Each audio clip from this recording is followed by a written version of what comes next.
Hi, everyone. Judge Andrew Napolitano here for Judging Freedom. Today is Monday, March 3rd, 2025. Alastair Crooke will be with us in just a moment on just how does Europe view President Trump today. But first, this. Markets are at an all-time high. Euphoria has set in. The economy seems unstoppable, but the last administration has buried us so deep in debt and deficits, it's going to take a lot of digging to get us out of this hole. Are you prepared? Lear Capital specializes in helping people like me and you grow and protect our wealth with gold. Did you know that during Trump's last presidency, gold rose 54% to a record high? If that happens again, that puts gold at $4,200 an ounce in his next term. Don't wait. Do what I did. Call Lear at 800-511-4620 or go to LearJudgeNap.com for your free gold ownership kit and special report, $4,200 gold ahead. When you call, ask how you can also get up to $15,000 in bonus gold with a qualifying purchase. Call 800-511-4620, 800-511-4620, or go to LearJudgeNap.com and tell them the judge sent you. Alastair, good day to you, my friend, and welcome here. It's Thank Monday afternoon in Europe. What is the fallout from the confrontation between President Trump and President Zelensky Friday afternoon in the White House in Europe? What is the fallout in Europe? Well, people talk about hysteria in Europe, that there is a form of hysteria or loss of, if you like, mental capacity, that people are running around like headless chickens. And that's true. But I think I'm glad you put it in this way, because I think there's a very important point to make. What we're talking about when we talk about Europe and when it's talked about generally is, in fact, the ruling strata, the deep state and the ruling strata and the mainstream media. But don't forget, that there are two Europes, because there's another Europe, like, the many that voted in the German election, who are in favor of, opposed to a war with Ukraine and in favor of good relations, both with Russia and with President Trump. They got 20%. Overall, they just got the two branches, either the Linke, the left, or the Alternative für Deutschland, AfD. They have now a blocking minority, if you like, in parliament. So they can stop changes to the constitution. And he does not, the new chancellor does not have a majority. Why do they not have a majority? Because of something that Vance said very clearly on, the firewall. Tear down the firewalls in Europe, he said, because in all of the European states, Europe has put together these disparate coalitions of minority parties to form what they call the center. And the center will not do business and excludes completely anything which it regards as, if you like, populist. And it had support for doing this. But the consequence is, very little has changed. Very little has been done in Europe. So the Europe is falling behind because it doesn't have the majority necessary to change rules, to change the constitution.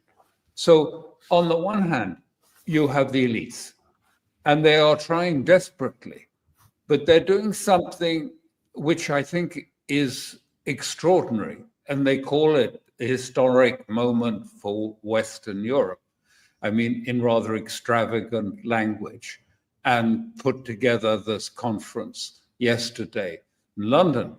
But what they're doing is they are going head to head with the United States, because President Trump and his administration wants to have a normalized relationship with Russia.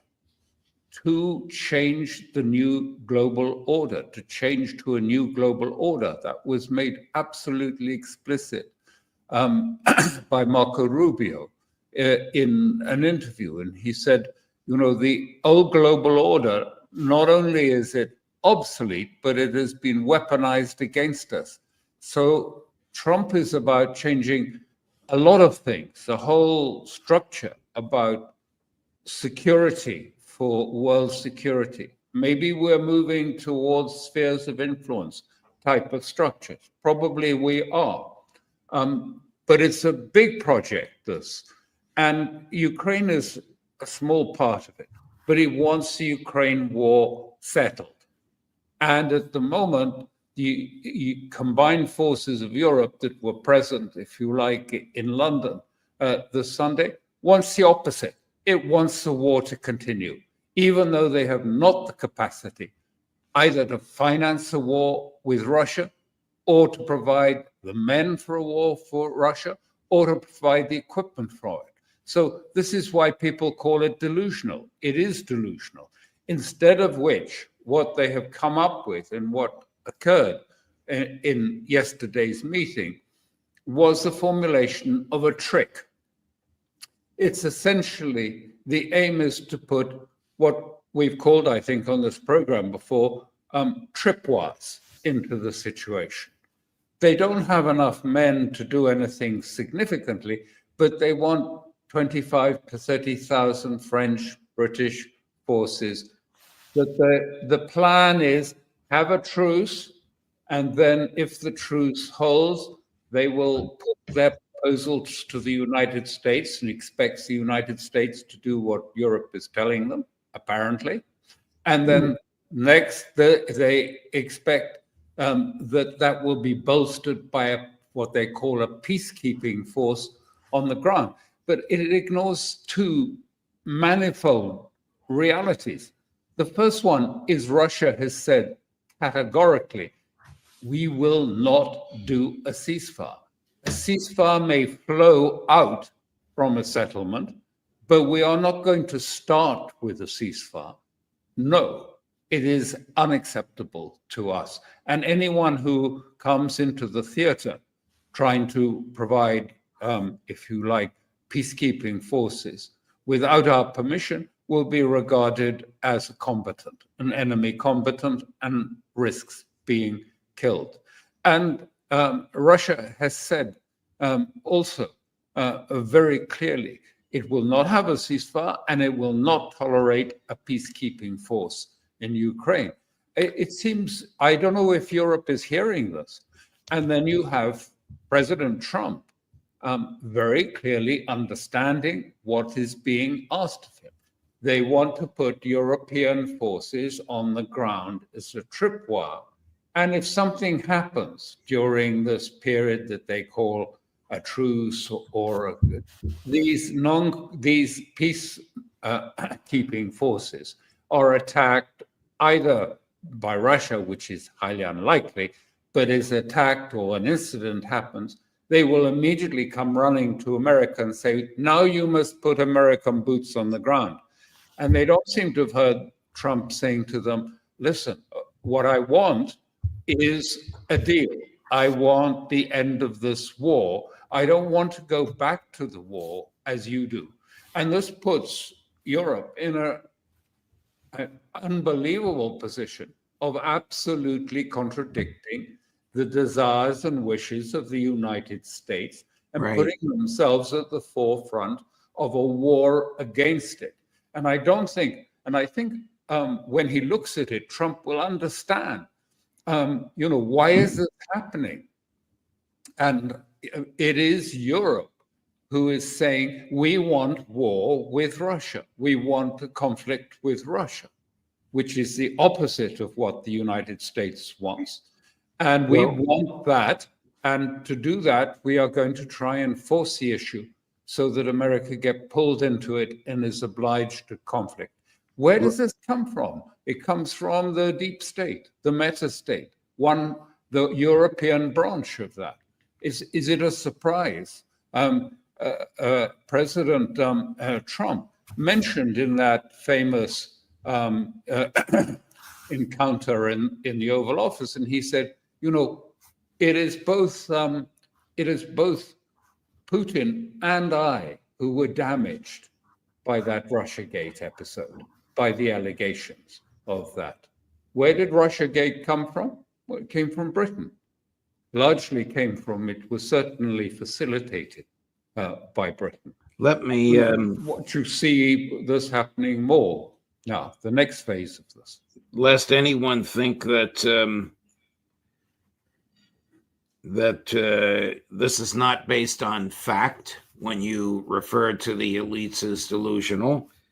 Here is Prime Minister Starmer yesterday at his delusional best. Cut number 2, Chris. We will go further to develop a coalition of the willing to defend a deal in Ukraine and to guarantee the peace. Not every nation will feel able to contribute, but that can't mean that we sit back. Instead, those willing will intensify planning now with real urgency. The UK is prepared to back this with boots on the ground and planes in the air. Together with others, Europe must do the heavy lifting. But to support peace in our continent and to succeed, this effort must have strong US backing. We're working with the US on this point after my meeting with President Trump last week. And let me be clear, we agree with the President on the urgent need for a durable peace. Now we need to deliver together. How crazy is it for the Prime Minister of Great Britain to use those phrases, boots on the ground and planes in the air? Does he want to start World War III in Europe?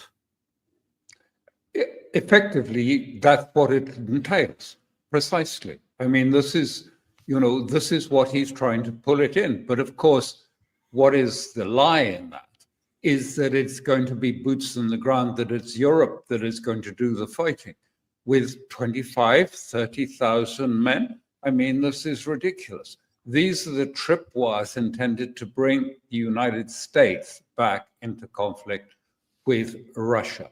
The Europeans would prefer to burn their bridges, if you like, with the United States and go into conflict with Trump, rather than to see Russia in any form win. They said it is more important than peace to ensure the defeat of Russia.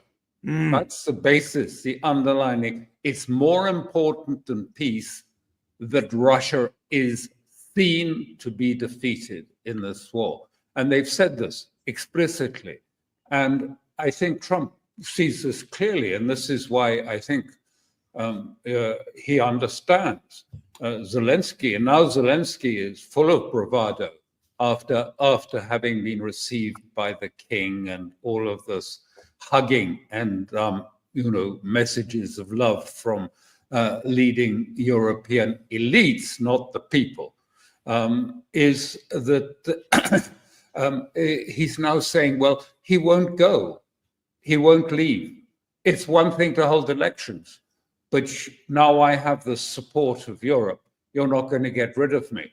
So now he's challenging America as well. Do we know if the German chancellor in waiting, because he doesn't have a government yet, you talked about that earlier in the program, Friedrich Merz was there in London, and do we know if he and President Macron also promised boots on the ground and planes in the air, being as pro-war as they have been?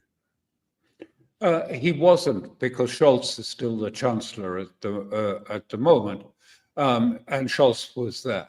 And Scholz is against, if you like, military forces. But you're right about Merz. He is promising the militarization and promising also declaring in this extraordinary way that Germany should make itself independent of the United States. And if you like, challenge the United States. But he has no army. There is no, it's an imaginary army, and he's not going to be able to, because of I set out some of these things in a piece I wrote last week, but there is the debt break in Germany.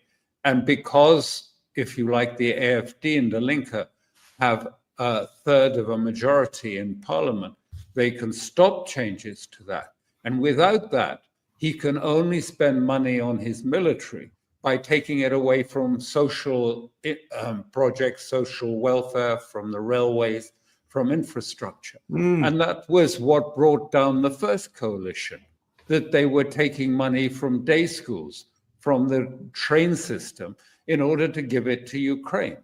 And we have now also Starmer giving another large amount of money to Ukraine at this meeting and promising more. Now, I'm sure on Thursday there's to be another emergency meeting of the Europeans.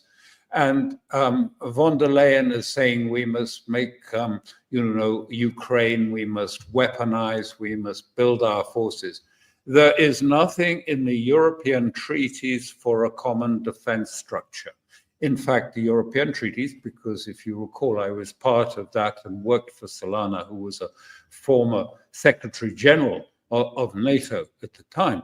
The treaties say European security policy must follow that of NATO, determined by NATO. So there's no ability, and they will try and do that. But the point here is if they try and create a military out of nothing, they can only do it by debt, by issuing more and more debt. Right. All know the dangers of that. Alistair, do the NATO elites privately admit that they have no military force whatsoever without the United States? They say they won't admit that, but they do quickly add, without the backstop of the US, it's impossible to put boots on the ground. They acknowledge, without the United States, it's impossible. And their idea of putting airplanes up or having, if you like, a no-fly zone would depend entirely on the American willingness to risk their airplanes in conflict with Russian aircraft. And Trump is not going to do that. And as I say, the point is, Trump's concern, his relationship with Russia, is not just about Ukraine, as the Europeans want to make it. It is about a much bigger project, which involves nuclear weapons, it involves the Middle East, involves energy, business, many things. He is not wanting to get, if you like, sabotaged by Europe in this way. So I think what we will see next are two things. I mean, this is my speculation, but I imagine he was very polite and, jocular with the European leaders when they came before Zelensky, but I think he'll give them a smackdown quite soon. And he's going to give Zelensky a smackdown because he wants to get back to his project. We know that President Putin would not tolerate a ceasefire because Foreign Minister Lavrov has said that many times. They're not going to stop until they achieve their goal. Why does Zelensky seem to fear a ceasefire? Wouldn't it bolster his international credibility if he called for one? He is frightened that if there was, first of all, that if a ceasefire was called, it would lead to his downfall because, his only reason for staying or his only claim for remaining the president of Ukraine is that there is military law enacted, which supersedes, as he claims, the Constitution. But as soon as there's a ceasefire and there is no conflict, even temporarily, then there is no reason why not to have an election, and in which case he might lose power altogether. And so he doesn't want to have that risk. And now he's saying, well, you can't get rid of me. He's actually taunting because there's been talk in Washington that he has to go. I mean, from the team, that, maybe even Lindsey Graham is saying he needs to go. And he's saying, well, you can't. Didn't you see what happened in Europe? All these people were hugging me and saying they see me as a hero. I'm not going. So, I mean, I think, Trump, obviously, I'm sure he suspects that the other fingers in this pie, not a million miles distant from Washington, that are encouraging the Europeans in this way. And I think he's going to have to very quickly put down the Europeans. I mean, I'm sure he'll do it in his usual jocular fashion, but it'll be a put down nonetheless. And the same for Zelensky. Here's President Zelensky on Saturday talking about whether or not, this doesn't make much sense to me, but this is his thinking, whether or not he can run for re-election at the present time. Cut number 5, Chris. If I am to be changed, and I'll hear, how can I put it? With what's happening with the support, to change me, it will not be easy, because it is not enough to simply hold elections. You would need to prevent me from participating in the elections. And it will be a bit more difficult, so they'll have to negotiate with me. And I said that I'm exchanging it for NATO membership. And then it means that I fulfilled my mission. There is NATO. It means I've fulfilled my mission. Also delusional, I suggest, if he thinks there's any circumstances under which Ukraine would join NATO triggered by his resignation. I think this is absurd. Just moving on a little bit. What do you think? Can I just say, I think, when he says that, it's because people had advised him before Friday's meeting to stand tall against Trump. And I think that came from elements, if you like, call it the meta state, or whether it is part of the European or the American deep state, it doesn't matter.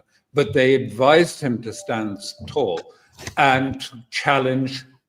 This is part of a bigger challenge against Mr. Trump and what he is trying to do. They are trying to undermine his attempt to establish, if you like, a new relationship with Russia. And that should be really understood. And again, as I say, this is only the elites, the ruling classes and the media. But most Europeans look, there are protests taking place in Romania and other parts at the moment. There's strong support for a normalization, shared support with, if you like, the Trump team for a normalization with Russia and an end to this talk of war. Ordinary Europeans don't want war with Russia. It seems absolutely nuts. Why would we want a war with Russia? We couldn't possibly win a war with Russia. Do these elites, Prime Minister Starmer, Chancellor-to-be Merz, President Macron, do they go to bed at night wondering, worrying, and fearing that Russia might attack them? No, this is made up. And Trump said it the other day in one of the press things. He was told, but the Europeans are frightened about an invasion of NATO by Russia. And he said, I don't believe that. I don't believe it for one moment. Right. It's not, and nor really do Europeans. This is being used to manage the European, in countries like Britain, there is great support, which is not just in the ruling elite, but there is support. Zelensky has been built up as a hero fighting for Europe. I mean, endlessly, day after day. And now and to underline my point that this, there's an element of the meta-state at the moment. If you read the European press, what do you see? Oh, Russia is likely to collapse soon. They're failing. Yes, they're making some progress on the battlefield, but they are losing. Their economy is coming and they're going to collapse and they won't be able to sustain it. One little push, one more exercise, and then Russia will fall down, and we will have all the benefits of a collapse of Russia. This is being pushed. Rubbish. You'll find it across. Total rubbish. But the mainstream media is very controlled in Europe, and they're pushing this out across many areas. The same story. The collapse is coming. Russia is sort of overextended. Yes, they've done a little bit, but they can't go on another year and they'll be finished. And that's why many Europeans think that if they can only persuade Trump to go on a bit, Deus ex machina, Putin will go. Right. Perhaps the answer to this is ridiculous. I don't know. But what on earth do you think President Zelensky and King Charles discussed? What could Charles possibly have said to him?